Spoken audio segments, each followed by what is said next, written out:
자, 소설가 구보시의 일일 한조 7장입니다. 맞죠? 네. 이거는 이제 1934년 작품인데 되게 유명한 작품. 이건 박태원의 작가예요. 박태원. 이런 박태원은 저희 그 뭐 어디 갔었어요?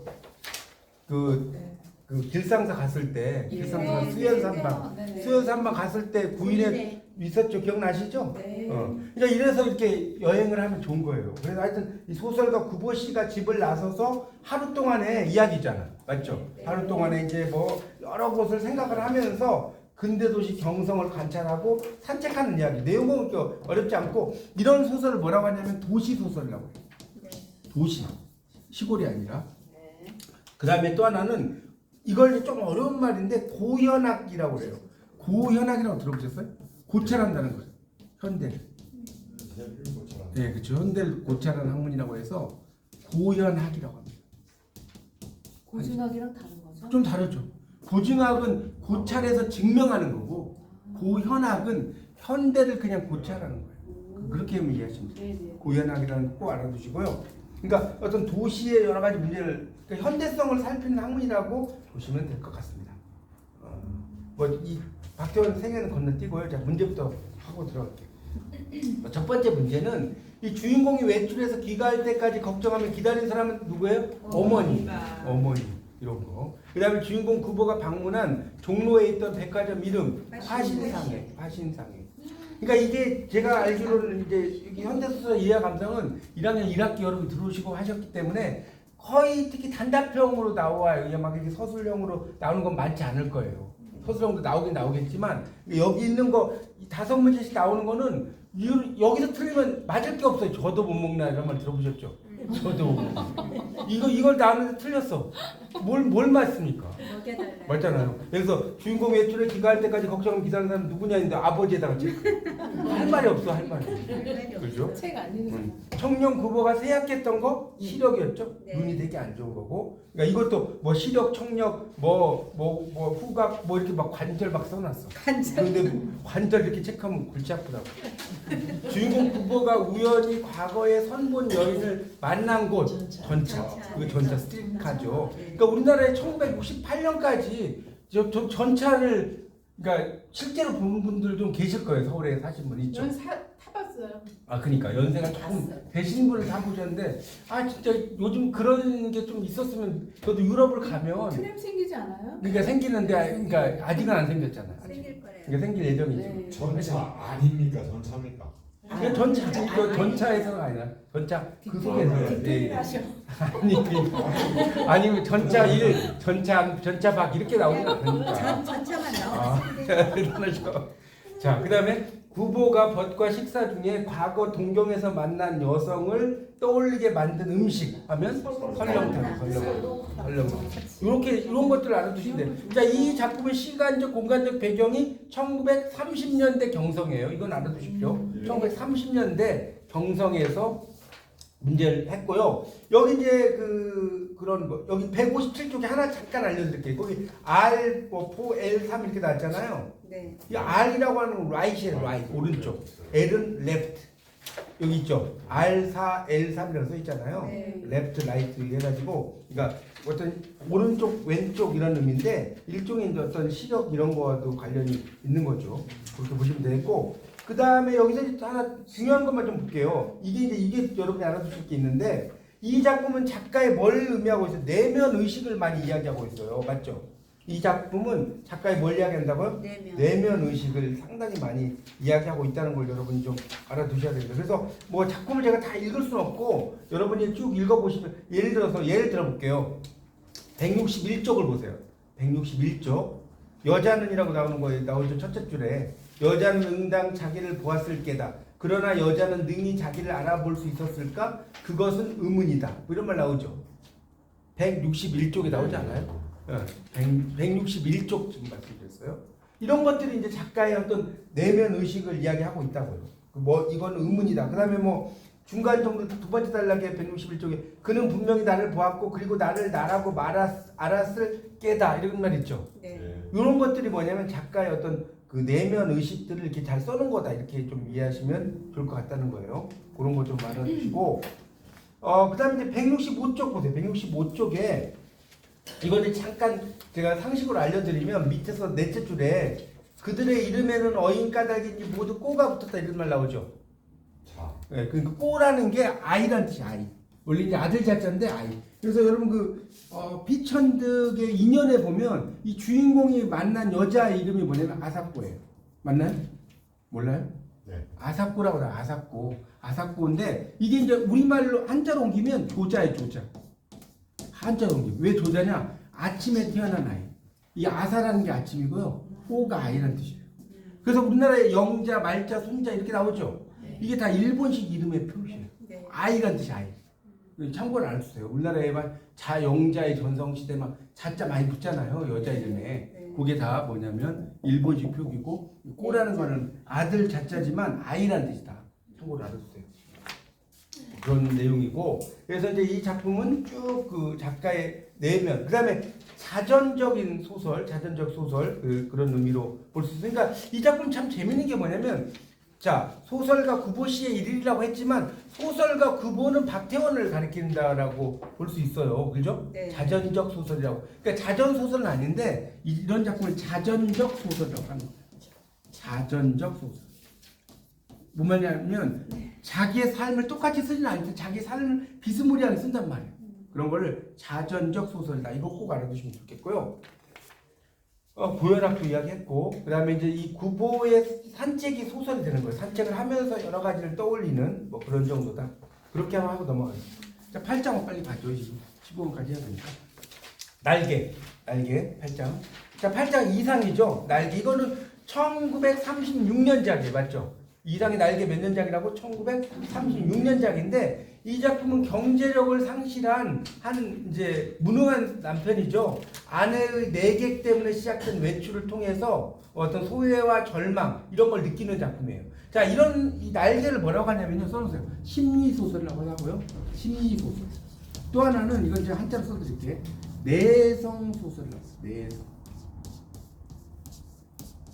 이게 살필 성자예요. 이 정도는 읽을 줄 알죠? 안으로 살핀다. 내성소설. 안으로 살피는 소설. 이해가시죠? 그걸 내성소설이라고 합니다.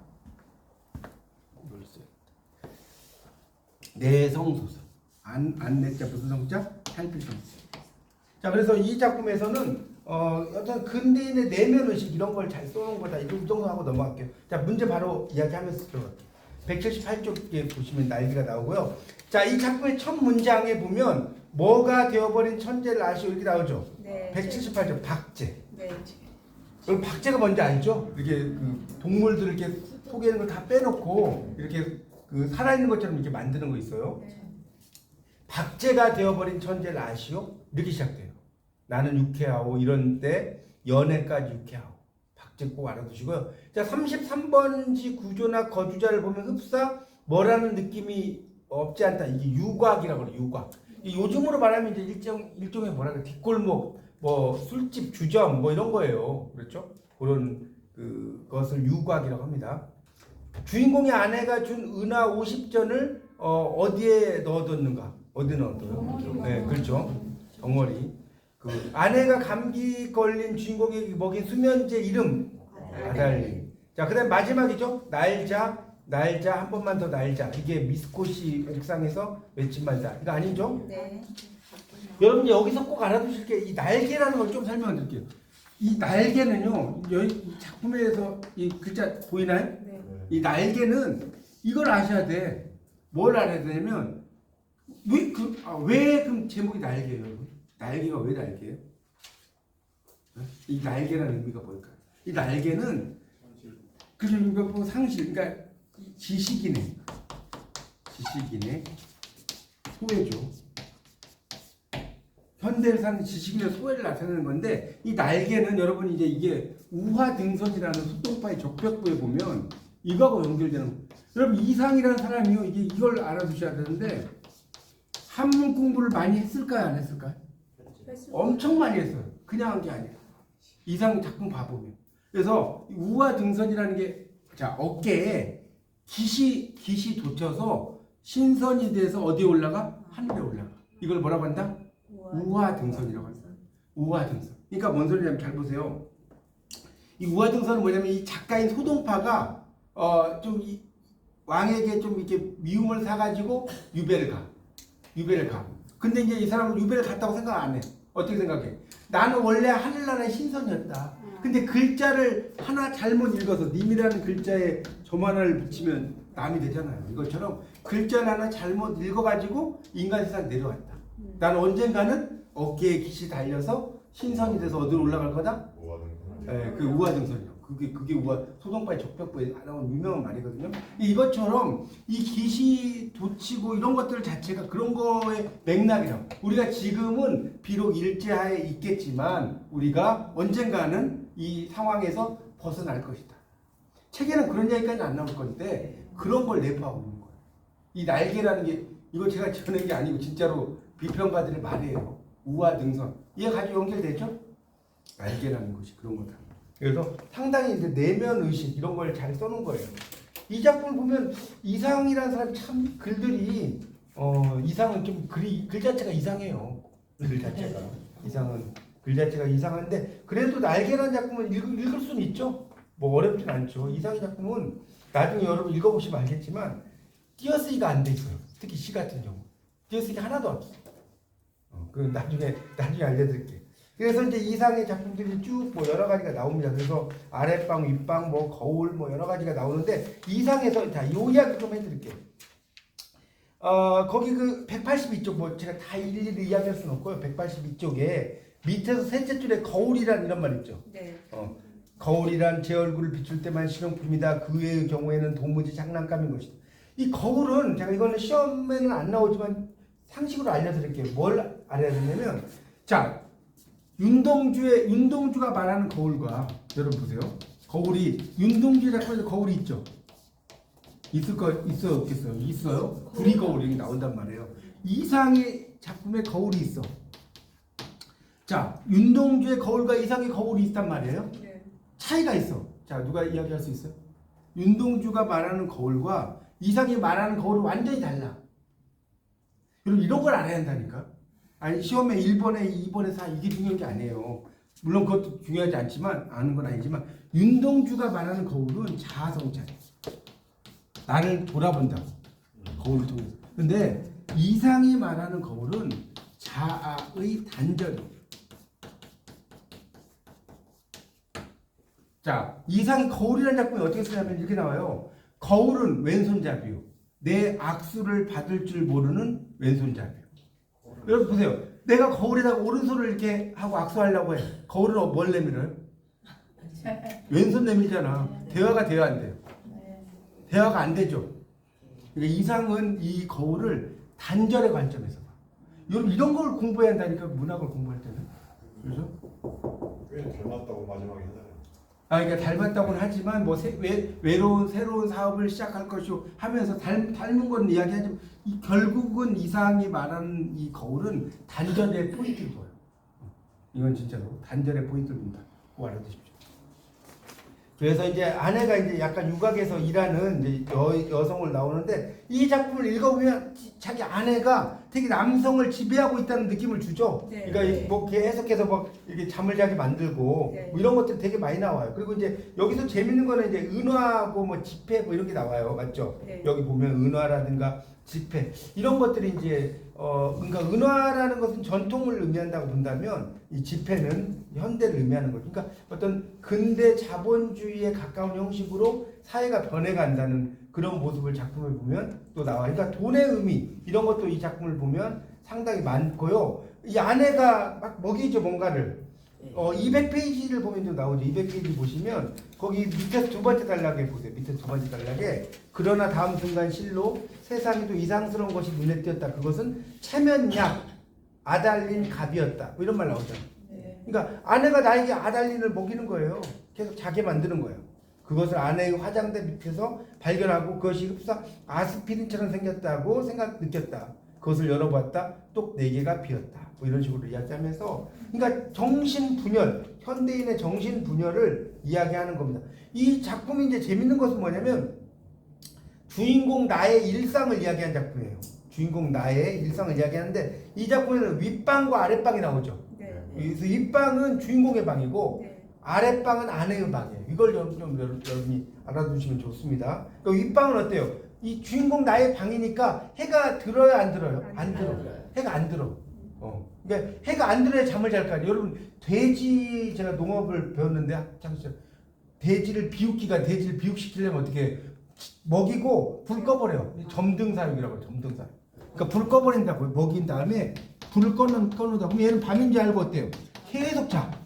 맞죠? 점등사육이라는 용어가 있어요. 그러니까 그것처럼 계속 잠만 재우는 거예요. 계속해서. 그래서 이불 속에서 생각하게 만드는 뭐 이런 거죠. 근데 이제 아내의 방은 볕이 들겠죠. 그렇죠. 아랫방이니까. 네. 그리고 안에 여자니까 화장품, 거울 이런 게 되게 많아. 또 화려한 치마 저고리도 많고. 맞죠? 네. 그리고 이제 내게 손님들이 또 방문도 하고 뭐 이런 걸로 이야기를 하면서 이렇게 나옵니다. 자, 우화등선 부분 한번 볼까요? 뭐 다 읽을 수는 없고. 자, 205쪽에 거기 밑에서 한 10줄 정도 올라가 볼까요? 205쪽에 거기 보시면 나는 불현듯 겨드랑이가 가렵다. 이 부분이 포인트예요. 이 작품에. 그것은 내 인공의 날개가 돋았던 자국이다. 오늘은 없는 이 날개 머릿속에는 희망과 야심에 말소된 페이지가 딕셔너리 사전 넘어가듯 번뜩였다.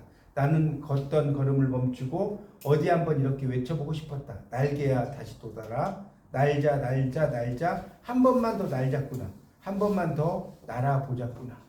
이게 우화등선이에요. 지금 인공의 날개가 돋았던 자국이다 이런 말 나오잖아요. 그러니까 결국은 현실로부터 벗어나고 싶은, 실제로 이 사람이 뭐 날개가 달릴 수는 없죠. 날개가 달릴 수는 없지만 현실로부터 벗어나고 싶은 작가의 뭐라고? 소망. 이런 것들을 이상은 회장님 그 예, 시대도 말씀하세요. 그리스 로마 신화를 읽을 수 있는 시대예요?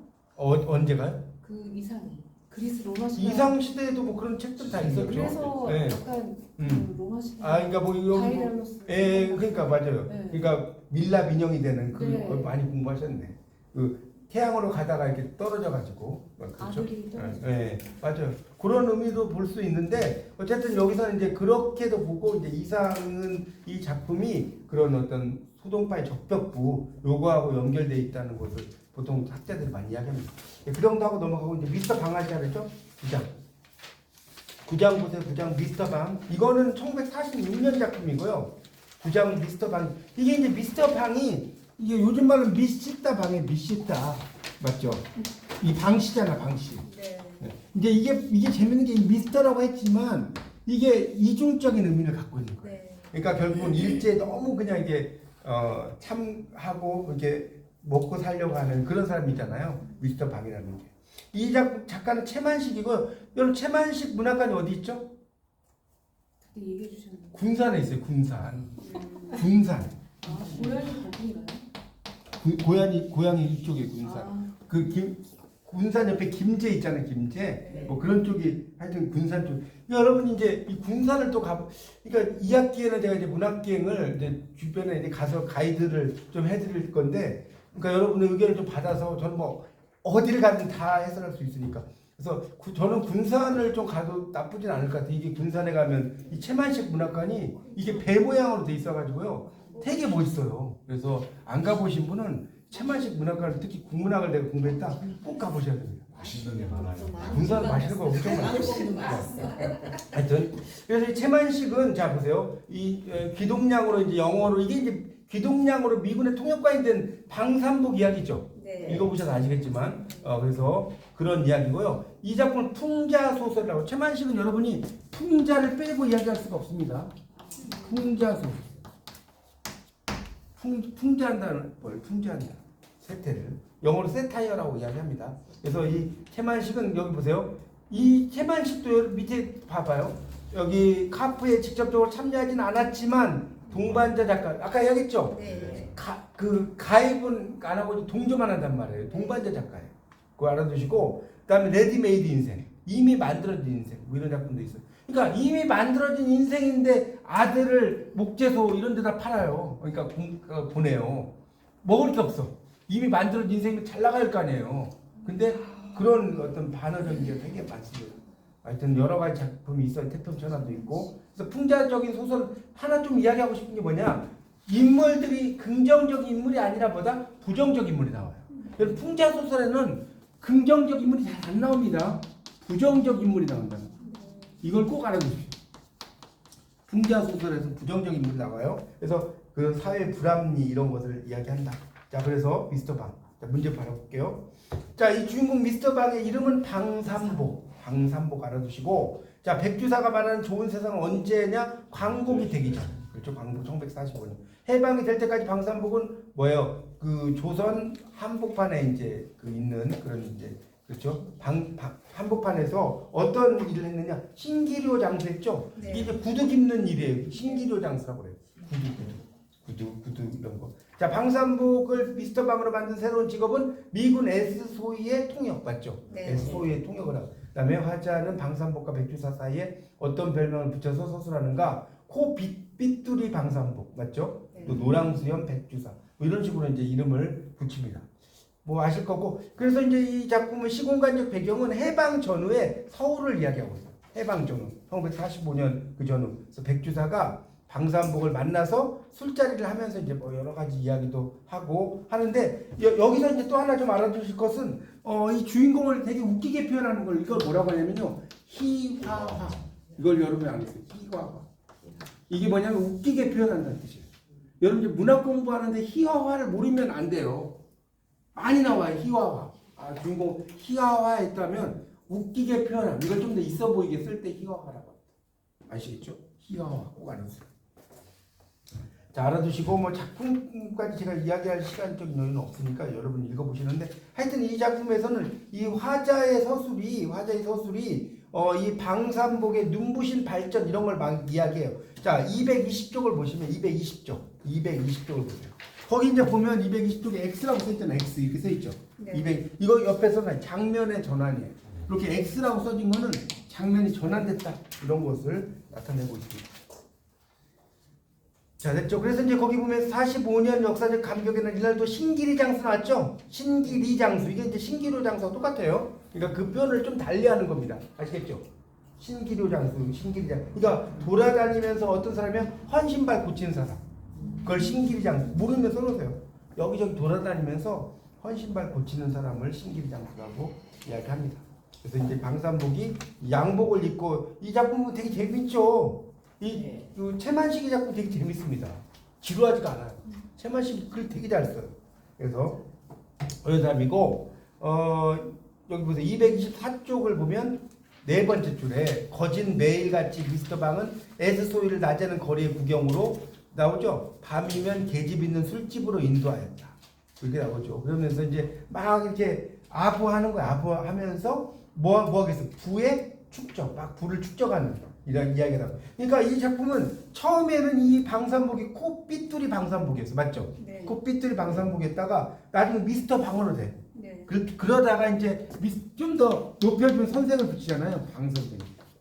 뭔 말 이해가세요? 네. 처음에는 이제 높여주는 거야 점점. 코삐뚤이에서 미스터 방. 근데 아까 얘기했죠. 미스터 방이라는 말은 뭐다? 미시다 방이라고 그랬죠. 네. 미시다 방은 뭘까요? 아부를 잘하는 아부에 다닌다는 소리예요.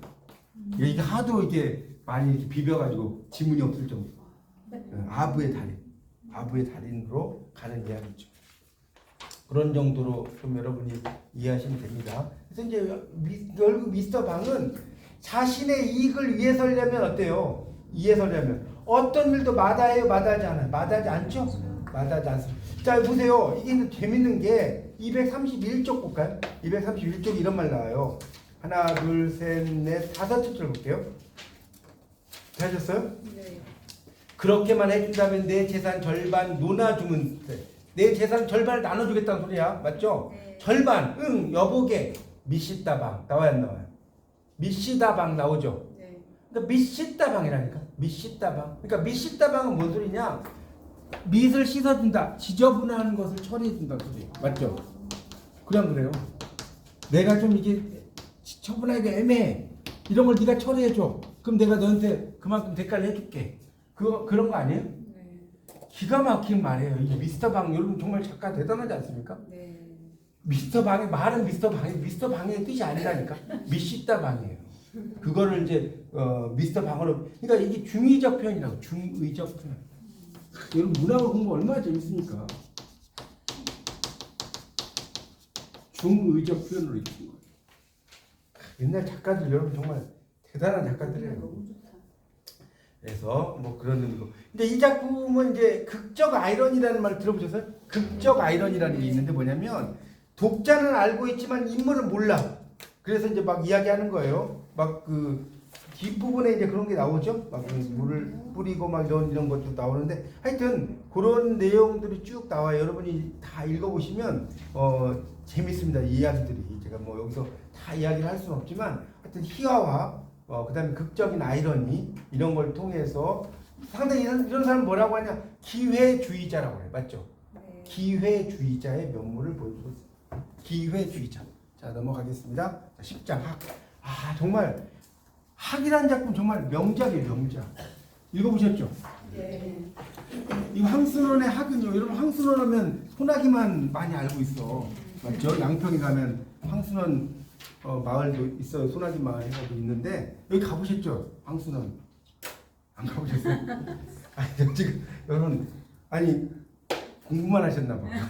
공부했어도 이런 데 많이 다녔는데 이게 1953년작인데 학은 1953년작인데요. 전쟁 중에 적이 되어 만난 단짝 친구죠. 이 단짝 친구가 유년 시절에 대한 추억을 통해서 우정을 회복하는 이야기. 네. 아, 이 정말 명작이에요. 저는 이 단편 소설 중에 명작을 찾아라 하면 하게. 그 다음에 하나 더 찾으라고 하면 뭘까요? 여기에는 아마 안 나올 것 같은데 순환 이대가 나왔나? 순환 이대는 안 나오죠. 여러분 이제 방학 때 지금은 시간이 없으니까 제가 하나 추천해 드릴게요. 방학 때 여러분이 학은찬에 꼭 읽어보세요. 이거 이제 2, 3학년 때 계속 나오는데 순환 이대가 나와요. 이대에 걸친 순환이거든요. 이것도 단편 소설이니까 금방 읽어요.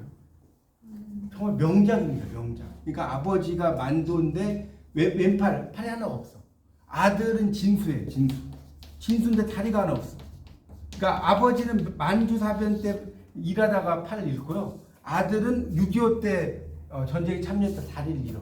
그래서 팔이 하나밖에 없는 아버지와 다리가 하나밖에 없는 진수가 나중에 이제 고개를 막 넘어가는 그 모습, 고등어를 하나 사가지고 아들 얻고 그런 광경을 그 고개가 말없이 지켜보고 있다 이런 게 나오는데 정말 짠해요. 읽어보면 이 내용이. 그래서 순환이 2대에 걸쳐있다. 순환 2대 이거 명작이에요. 정말 제가 강추합니다. 꼭 읽어보세요. 하여튼 이 항순원으로 다시 올라오면 이 전쟁기 소설이고요. 이 항순원은 이데올로기의 문제 맞죠? 이념의 문제를 다루고 있어요. 이 작품은 뭘 다루고 있다? 이념의 문제. 이데올로기가 이념 아닙니까? 네. 이데올로기의 대립을 이야기하고 있다. 그래서 황순원은 정말 명작이에요. 명작가 1915년생이고 2000년까지 오래 사셨어요. 꽤나 85세 정도 사셨고요. 황순원 작가는 뭐 여러 작품들이 있습니다. 뭐 나무들 기타를 써서 여러 가지가 있는데 장편 소설도 많이 썼고 단편 소설을 많이 썼는데 약간 휴머니즘 거기 그 휴머니즘이란 말 있잖아요. 네. 우리말로 번역하면 인본주의, 네. 휴머니즘이라는 말이 인본주의, 인도주의 이런 뜻이에요. 그런 걸 이야기하고 있습니다. 자, 그래서 보세요. 문제부터 보고 좀 설명드릴게요. 자, 일단 첫 번째 문제는 뭐였어요? 성삼은 덕제를 어디까지 호송하는가 이런 거였죠? 어디죠? 청담. 그곳까지 호송한다. 자, 덕제가 농민 부위원장을 맡게 된 이유는 뭐였어요? 농민 동맹 부위원장. 빈농의 자식이어서. 맞죠? 그렇죠. 아주 가난한 농부의 자식이었고 근농꾼이라고 해도 되고요. 아주 부지런한 농꾼. 자, 덕제가 누구와 결혼했죠? 꼬맹이. 그래서 나중에 막 꼬맹이 하면서 막 이야기하잖아요. 그 다음에 덕제가 북으로 피난 가지 못하고 남게 된 이유? 아버지가 떠나지 않겠다고 했잖아요. 그리고 이게 이제 정말 인본주의적인 거 아니에요? 호승줄을 풀어주면서 성삼이가 하고자 하는 일이 뭐였어요? 야, 우리 뭐 하자? 학사냥이나 하자. 학사냥. 이런 문제 너무 틀리면 안 된다는 거예요. 그래서 이 작품은 처음에 시작할 때 보세요. 38적경의 이 북쪽 마을은 드높이 갠 가을 하늘 아래 한껏 고즈넉했다. 무슨 묘사? 그림처럼 표현했어. 회화적 묘사. 자, 이런 걸 회화적 묘사라고 합니다. 아주 고늘적. 그리고 자, 여기 이제 보면 그래서 이제 성삼이가 7년 만에 돌아온 고향이잖아요. 맞죠? 성삼이가 7년 만에 돌아왔는데 이 성삼을 마을 사람들이 피해요. 막 피하죠. 네. 그러니까 결국 이건 뭐냐? 전쟁으로 인해서 인심이 어떻다는 거예요? 변화됐다는 거. 그런 이야기를 해요. 그러다가 이제 쭉 가다가 뭐 다 이야기할 수는 없고 241쪽 보세요. 241쪽. 그래서 치안대 그 둘째 줄에 있죠. 웬 청년이 포승줄에 묶였죠. 네. 근데 쭉 보니까 어때요? 단짝 동무 누구였어요? 덕제 나오죠? 덕제 나오잖아요. 241쪽에. 거기서 한 5, 6, 7 내려가면 뭐라고 나왔어? 덕제를 어디까지 호송하기로 되어 있어요? 청단. 이게 아까 문제 나왔잖아. 맞죠? 성삼은 덕제를 어디까지 호송하는가? 청단이 청단. 청단 있죠? 홍단 그 합격 칠 때 고스톱 칠 때 청단 생각하세요. 상당히 없어요. 아 홍단? 이게 뭐 시험에 뭐 홍단까지 나오진 않을 거야. 그러니까 하여튼 정단. 자 그다음에 이 자식은 내가 데리고 가지 하면서 호송을 자원하죠. 그러면서 이 덕제와의 기억이 나오죠. 막 읽어보면 담배만 막 피잖아요. 그러면서 이 작품 정말 재밌지 않았어요? 이 작품 너무 잘 썼잖아요. 정말 항순원의 글 솜씨 보면 탐복하실 거예요. 그러니까 이 전쟁기의 38 적정의 마을 속에서 이야기인데 그래서 이제 넘어가서 242쪽. 그래서 그 황순원의 아들이 누군지 아세요? 황동주 유명한 시인이에요. 황동주라는 시인이 이 황순원의 아들이고요. 이분 영문학 박사를 받으신 겁니다. 그래서 이제 거기에서 막 여러 가지 추억을 떠올리잖아요. 뭐 다 이야기할 수는 없고 그래서 이제 243쪽에 보면 243쪽에 거기 쭉 내려가다 보면 넌 총살감이다. 세 번째 줄. 여섯째 줄. 외면한테 변명을 하려고 하지 않는다. 내가 제일 빈농의 자식. 근농꾼. 아까 문제 나왔었죠? 네. 그래서 이렇게 됐다는 거예요. 빈농의 자식.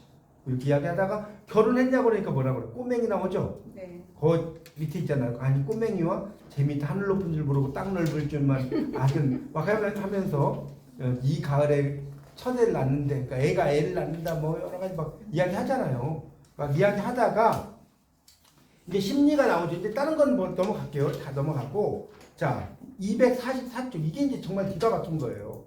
마지막 단락에 고갯마루를 넘었다 이게 나오죠. 이게 가장 중요한데 이렇게 그림을 이렇게 하나 그려보세요. 산이 있으면 고갯마루가 있는데 이게 이제 고개잖아요. 이게 고개잖아요. 이 고개는 심리적 변화를 공간의 이동으로 표현하는 거예요. 이게 기가 막힌 거예요. 그러니까 써놓으세요. 주인공의 심리적인 변화를 공간의 이동으로 표현했다. 여러분 이제 글을 쓰려면 이런 걸 할 줄 아셔야 돼요. 그러니까 예를 들어서 뭔 소리냐면 자 봐요. 성삼이가 심경의 변화가 이렇다. 이런 게 뭐 있어요? 아니면 고개를 다 내려온 곳에 성삼이는 주춤 발걸음을 멈췄다. 이게 더 있어 보이지 않나요? 그렇잖아요. 그렇게 쓰는 거라고. 그래서 이 성삼의 심리 상태가 변했다는 거예요. 그래서 이제 뭐 흰 옷을 입은 사람이 허리를 굽어 있는 거 이게 백이민족 뭐 이런 거 아니면 학이라는 게 백이민족의 상징 아니에요? 그렇게 생각하시면 돼요. 학대였다 하면서 지난달 성삼이가 뭐 12살쯤에 나오죠. 뭐 단정하기 없고 단정을 풀어주잖아. 맞죠? 그래서 뭐 이제 그런 이야기 하다가 쭉 내려가 보세요. 밑에서 한 10줄 정도 245쪽 이제 여기서부터 하이라이트예요. 245쪽에 밑에서 10줄 이건 좀 읽어봐야 돼. 벼랑간 찾으셨죠? 벼랑간 총소리가 들렸다. 학이 두서너 번 날갯짓을 하다가 내려왔다. 맞았구나. 다음 순간 바로 옆 풀숲에서 단정하기 뭐 이렇게 나오죠? 울더니 올라가죠? 두 소녀는 언제까지나 학이 사라진 푸른 하늘에서 눈을 뗄 줄 몰랐다. 자, 그 이야기를 이제 바탕에 깔아놨죠? 학을 살리려고 한 거죠? 네. 그렇잖아요. 네. 그러면서 이제 이게 기가 막힌 거죠. 우리 학사냥이나 한번 하고 가자. 나오죠? 네. 이건 뭔 소리예요? 빨리 도망가는 소리예요. 그러니까 학사냥을 제안하잖아, 성삼이가. 네. 학사냥을 제안해. 성삼이가 불쑥 이런 말을 했다. 덕제가 좀 센스가 형광등이다. 그러니까 무슨 영문인지 몰라. 어리둥절해. 넘어가 보세요. 내 이걸로 올가미를 만들어 놓게 네가 학을 몰아오너라. 호승줄을 풀어지더니 어느새 성삼이는 자풀새로 기는 걸음을 쳤죠. 대번 덕제 얼굴에서 핏기가 거쳤다. 좀 전에 너는 총살감이라던 말이 퍼뜩 머리를 스치고 지나갔다. 이제 성삼이가 기어가는 어디서 총알이 날아오리라. 그러니까 이제 덕제도 의심하는 거예요. 자기를 죽일까봐. 네. 저만치서 성삼이가 획 고개를 돌렸다. 어이 왜 멍청같이 개 서 있는 게 어서 학이나 몰아오너라. 너 왜 가만히 있는 거야? 빨리 도망가. 이런 소리 아니에요? 맞잖아요. 그러니까 이런 걸 좀 더 멋있게 뭐라고 하는지 아세요? 이런 말을 멋있게. 침대를. 뭐라고? 아니 아니라 이걸 모르시는구나. 감춤을 통한 여러분 좀 국문학 공부가 있어 보이는 걸 알아야 한다니까. 감춤을 통한 드러냄이라고 하는 거예요. 이런 거. 뭔 소리냐면 너 빨리 도망가 이렇게 안 했죠. 네. 너 빨리 도망가 이렇게 안 했잖아요. 너 빨리 학이나 몰아와. 네. 내가 도망가라는 말을 이렇게 감췄잖아. 자, 이해 가시죠? 네. 감췄지만 또 빨리 도망가라고 드러내고 있어요, 없어요? 네. 이거를 감춤을 통한 드러냄의 방식이라고 합니다. 다 있어 보이지 않아요, 공부가?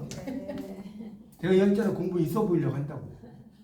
여러분의 삶은 국문학과를 들어오기 전과 뭐 아주 뭐 예쁜 화장품 바르기 전 애프터 비포가 아니라 국문학교 들어오기 전과 후로 바뀌어요. 자, 그래서 그제서야 덕제도 무엇을 깨달은 듯 잡풀새를 기기 시작했단 말이에요. 맞죠? 그래서 당정학 두세 마리가 유유히 날았다. 그걸 뭔 소리예요? 덕제가 도망갔다 이 말이죠. 네. 맞죠? 보세요. 이거를 너 왜 빨리 안 도망가는 거야? 했어. 덕제가 도망갔다. 이러면 이게 소설이 좀 값어치가 있어 보이냐고. 그죠? 그래서 학을 막 이야기하면서 앞에서 막 선을 풀잖아요. 정말 잘 쓴 작품이에요. 그래서 이제 이 작품은 전시 소설 이런 거고 순수의 세계 이런 것들. 그러니까 이 황순원 작가는 되게 순수함 이런 걸 되게 강조하잖아요. 맞죠? 휴머니즘의 그 표현이다 이렇게 이해하시면 되겠습니다. 최인훈의 광장이 이제 있죠. 최인훈의 광장 11장이 254쪽이 있어요. 254쪽. 이 최인훈의 광장은 좀 어려워요. 이거 혹시 읽어보신 분 있는지 모르겠지만 상당히 좀 어렵습니다 내용이. 근데 하여튼 254쪽에 보면 254쪽. 자, 첫 번째 이제 문제가 이거 있죠. 바다는 이게 첫째 줄에 바다 있죠. 네. 거기다 가로를 묶어놓으세요. 바다. 이게 이제 문제가 나온 거예요. 바다는 크레스파스보다 진한 푸르고 육중한 비늘을 무겁게 뒷점에서 숨을 쉰다. 가로해놓고 이게 뭐냐? 바다, 산 뭐 나오겠죠. 강 이렇게 바다예요. 자, 그럼 이제 그게 이제 첫 번째 문제입니다. 이해가시죠? 네. 이렇게 해놓고. 두 번째 문제는 뭐였어요? 전쟁 포로인 주인공이 탄 배의 행선지는 인도로 가죠. 인도로 간다. 어느 나라로 가는가? 인도, 미국 다 나올 수 있겠죠. 그 다음에 이명준 주위를 맴돌며 끊임없이 의식하게 만든 존재가 뭐였어요? 갈매기예요. 갈매기. 그러니까 갈매기가 이제 계속해서 나타나고 있죠. 그 다음에 남쪽에서 만난 이명준의 첫 번째 연인의 이름은 이렇게 나오죠. 영미, 윤혜, 은혜 뭐 이렇게 나오는데 윤혜입니다. 윤혜. 이런 문제가 이제 조금 어려울 수 있죠. 이거 이제 공부를 안 하면 좀 헷갈릴 수 있죠. 그래서 윤혜. 그러니까 이명준이 남쪽에서는 이제 윤혜, 그러니까 남쪽에서 윤혜고 북쪽에 또 은혜. 그러니까 이런 이름이 이제 비슷하죠. 하여튼 그리고 이제 북한에서 헤어진 연인을 전쟁 때 다시 만났을 때 그녀의 새로운 직업은 간호사였죠. 그러니까 이 작품은 뭐냐? 이명준이 경험한 남과 북의 현실 맞죠? 이 광장이 그런 거예요. 이명준이 경험한 그 남과 북의 현실을 뭘로 본 거예요? 광장과 밀실로 본 거예요. 맞죠? 광장 있잖아. 넓은 곳, 밀실 숨어 있는 곳. 그래서 밀실과 광장을 비교하는 겁니다. 자, 이게 이제 어디 나오냐면 이 부분 읽어봐야 돼요. 자, 255쪽 보시면 중략 밑에 볼게요. 중략 밑에. 자, 포인트 이 중요한 부분이에요. 자, 개인의 밀실과 광장이 맞돌렸던 시절에 사람은 속은 편했다. 광장만이 있고 밀실이 없었던 중들과 임금들의 시절에 그 광장 나오잖아요. 광장은 사회라는 뜻이야. 사회가 이제 주로 이제 있고 이 밀실은 개인의 공간이잖아요. 개인. 그렇죠? 이런 게 없었던 시대. 그러니까 이 시대를 우리가 뭐라고 하죠? 봉건 시대라고 하는 거 맞죠? 이런 시대가 봉건 시대 아닙니까? 네. 세상은 아무 일 없었다. 밀실과 광장이 갈라졌던 날부터 괴로움이 비롯됐다.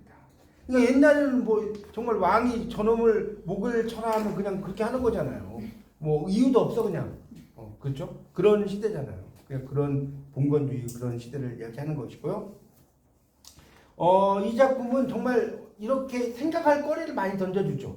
그러니까 진정한 광장은 어딘가. 이 작품 읽어보면 그래. 여기서는 이제 일부만 나왔지만 여러분 이제 이 작품 읽어보면 진정한 광장은 어디인가 이런 문제들이 상당히 많이 나오게 있고요. 결국은 이 작품은 그런 특히 이제 두 마리 갈매기 이야기들도 상당히 많이 나오고 있습니다. 읽어보면 작품에. 그래서 여기 보세요. 그 261쪽을 좀 볼게요. 261쪽 다른 거 건너뛰고요. 거기 중간 정도 세 번째 단락부터 볼게요. 거기 자기가 무엇에 홀려 있음을 깨닫는다. 그 넉넉한 백길에 여태껏 알아보지 못하고 숨바꼭질을 하고 피하려 하고 총으로 쏘려고까지 한 일을 생각하면 무엇에 씌었던 게 틀림없다. 큰일 날 뻔했다. 큰 새와 작은 새는 우리가 그러니까 큰 새가 은혜라는 이제 아이고 작은 새는 이제 또 자기의 딸이죠. 좋아서 미칠 듯 물속에 가라앉을 듯 탁 스치고 지나가는가 하면 되돌아오면서 그렇다고 한다. 이렇게 이야기하죠. 그러니까 이런 그 새를 통해서 쭉 이야기를 하는 거죠. 모녀라고 하죠. 모녀. 그러니까 모녀. 그러니까 은혜와 그 딸이죠. 그런 관계를 이렇게 새를 통해서 또 표현해요. 그러니까 우리가 갈매기나 이런 경우는 두 마리 갈매기 이렇게 나오는데 여러분 이제 고전 작품을 읽다 보면 갈매기가 주로 주인공이 뭐가 돼요? 친구로 나와요. 친구. 무심한 갈매기가 나를 따라오는지 내가 갈매기를 쫓아가는지 모르겠다. 윤선도라는 그 고시조의 작가의 작품을 보면 어부사시사 이런 작품들 보면 갈매기 엄청 나옵니다. 갈매기가 나의 친구, 나와 이제 정말 유배를 가면 사람이 없잖아요. 뭐밖에 없어요. 바닷가 가면 갈매기밖에 없어. 새우깡을 안 줘도 막 잘 오잖아요. 옛날에는. 요즘은 새우깡 줘야지 오지만. 하여튼 이 갈매기가 이제 어떤 친구로 고전 작품에 나오지만 이런 이 작품 속에서는 자기의 그 부인과 딸의 어떤 이야기 이런 것을 다루고 있습니다. 그래서 이 작가 최인훈은 서울 법대 출신인데 4학년을 다니다 중퇴해요. 졸업은 안 했어요. 서울 법대 4학년을 중퇴를 했고 이런 이제 작가의 길로 나섰는데 정말 글들을 씁니다. 잘 써요. 그래서 그런 현대인의 어떤 진정한 문제 이런 특히 이제 분단 문학이죠. 여기서 조금 볼게요. 268쪽을 보십시오. 268쪽을 보면 거기 그 두 번째 단락에 보세요. 광장은 두 번째 단락. 분단 현실에 대한 의미 있는 직원이면서 동시에 다른 역사를 꿈꾸는 정치적 상상력을 보여준다. 이명준의 중립국 선택과 자살. 이게 이제 중요하거든요. 그것은 단순한 현실 도피가 아니라 다른 역사와 미래를 향한 상징적 투신으로 부재로서의 유토피아를 꿈꾸는 해우다. 그러니까 여러분 유토피아도 제가 전에 한번 설명드렸죠. 유토피아라는 말은 뭐라고 그랬어요? 기억나요? 토피아라는 게 아일랜드, 섬이에요. 섬. 이게 섬이고 유라는 것은 네버의 뜻이에요. 네버. 그러니까 유토피아는 뭐냐? 네버 아일랜드예요. 결코 존재하지 않는 섬이에요. 여러분 유토피아가 존재해요? 존재하지 않아요? 존재하지 않습니다. 여기까지 이해가세요? 유토피아는 존재하지 않는 섬이라고. 언더스탠드 하시겠죠? 네. 존재하지 않는 섬이다. 네버 아일랜드다. 그렇게 이해하시면 되겠습니다. 자, 그렇게 하고 조금 쉬었다 하겠습니다.